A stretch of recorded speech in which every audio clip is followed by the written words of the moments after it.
Hey everyone, and welcome back, or if you're new here, my name is Josh, and in today's video I'm going to be reviewing the BMO cashback credit card. So I'll be going over the main features of this card, its pros as well as its drawbacks. So hopefully by the end of this video you'll have a much better idea of whether or not this credit card is a good fit for you. But before we go ahead and dive into the main features of this card, if you wouldn't mind helping me out real quickly by just giving this video a like, that just helps out with the good old YouTube algorithm, and also consider subscribing to my channel if you have not already. Plus, if you would like to receive up to $9,000 in free stocks, in a pinned comment below, I will be leaving a link to Webull. All you got to do is once you click on that link is just sign up for a free account and then deposit at least one penny. At that point, Webull will be sending you at least 3 free stocks worth up to $9,000. Okay, so diving right into the main features of the BMO cashback credit card. First off, we're going to be talking about how you can earn cash back with this card. So you will be earning 5% cash back on eligible streaming, cable, and satellite services. Then you'll be earning 3% cash back on eligible gas and grocery purchases up to $2,500 per quarter. Then anything above that will be 1% cash back. And then on all other transactions, you will be earning 1% cash back. Now with this card, you're also going to be receiving a spend bonus as well. So as long as you're able to spend at least $2,000 within the first 3 months of having this credit card, you will be earning a spend bonus of $200. Now they do have select offers either via email or perhaps in your mailbox, where they might have a spend bonus of $200 if you spend $1,000 within the first 3 months. So the spend on that does come down by right around $1,000. I personally received an offer in the mail where I would just have to spend $1,000 within the first 3 months to receive the $200 in a spend bonus, and I took that offer, and I've been using this card for a few months now, and I've already received the spend bonus. Now, one thing to note is that unlike a lot of other credit cards where you actually usually receive that spend bonus pretty quickly, usually within a few business days after fulfilling the requirement, with this BMO credit card, unfortunately, it does take a full 3 months after reaching the spend. So I hit the spend back in October, and I didn't receive the spend bonus until January, and I'm currently waiting for my statement cycle to end for me to be able to redeem the spend bonus. Now on top of that, this card is also going to come with some other features as well. So just for an example, you can get up to $400 in cell phone protection coverage when you charge your monthly wireless telephone bill to this card. You're also going to be receiving MasterCard ID theft protection identity monitoring, resolution services, MasterCard zero liability, and MasterCard identity check. You're also going to be receiving extended warranty. So this is going to double the original manufacturer's or store brand warranty for up to an additional 12 months of coverage on most new items. So those are the main features of this card. At this point in time, we are going to go ahead and dive into the APR and fees, because this is also something you should look into as well. So starting out, as far as purchases go, for the first 15 months, you will have a 0% introductory APR. This is pretty great because, for example, maybe you have a lot of larger transactions coming up, whether they're expected or unexpected, and maybe you don't have the money sitting around right now in your checking or savings account to pay them off right away.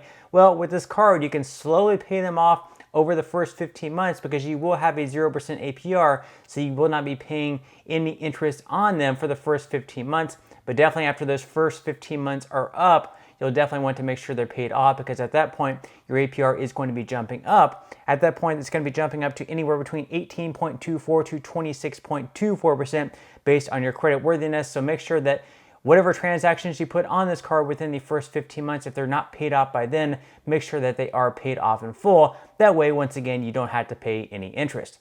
Now, as far as balance transfers go, once again, just like your purchases, for the first 15 months, you will have a 0% introductory APR on balance transfers as well. And what exactly are balance transfers and why would you use them? Well, let's say that you currently have another credit card, hypothetically maybe with Capital One or Chase, and right now with that card, let's say that you have a pretty high balance, like $8,000 or $10,000, and each and every month you're paying a lot of interest on those credit cards. Well, with this balance transfer, you could transfer the balance from that credit card over to this one, whether it's $5,000, $8,000, $10,000, or whatever you're approved for. Transfer the balance from that card over to this card, and once again, for the first 15 months, you will not have to pay any interest on that balance. However, there are some fees that are going to be associated with that, and we will be going over those in just a moment. And once again, this balance transfer, the 0% APR, is only going to be for the first 15 months. So this is really going to give you a great opportunity to pay those off within the first 15 months, because once those 15 months are up, again, your APR is going to shoot up to anywhere between 18.24 to 26.24% based on your credit worthiness, and you'll once again fall back into the trap of paying a lot of interest on that balance if it's not paid off in full. Now, as far as cash advances go on this channel, I always strongly recommend against ever doing a cash advance. This should not be considered financial advice, of course, just what I personally try to avoid. Usually they have pretty high APRs, plus the fees are high as well. But if you do decide to take out a cash advance, just know that your APR on those is going to be a whopping 32.49%.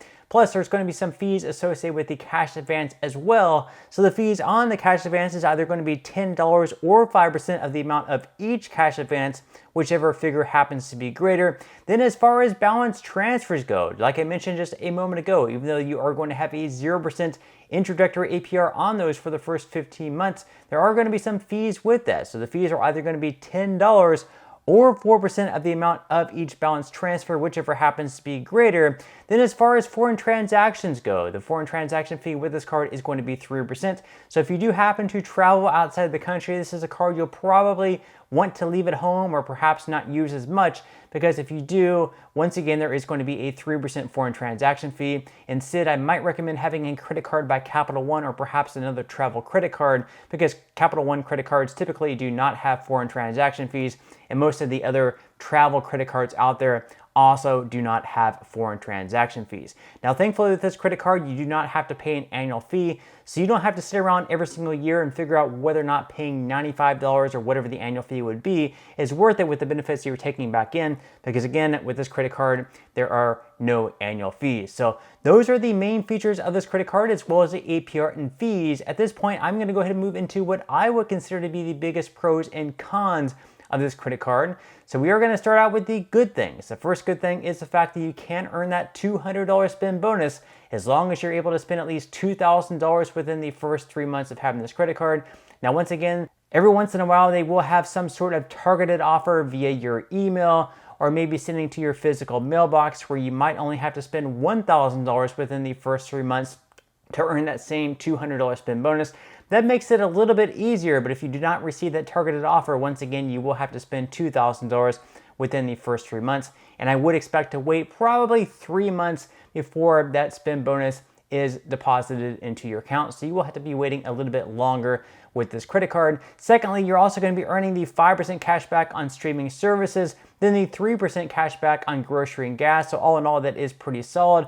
You're also going to have a 0% introductory APR for the first 15 months on both purchases and balance transfers.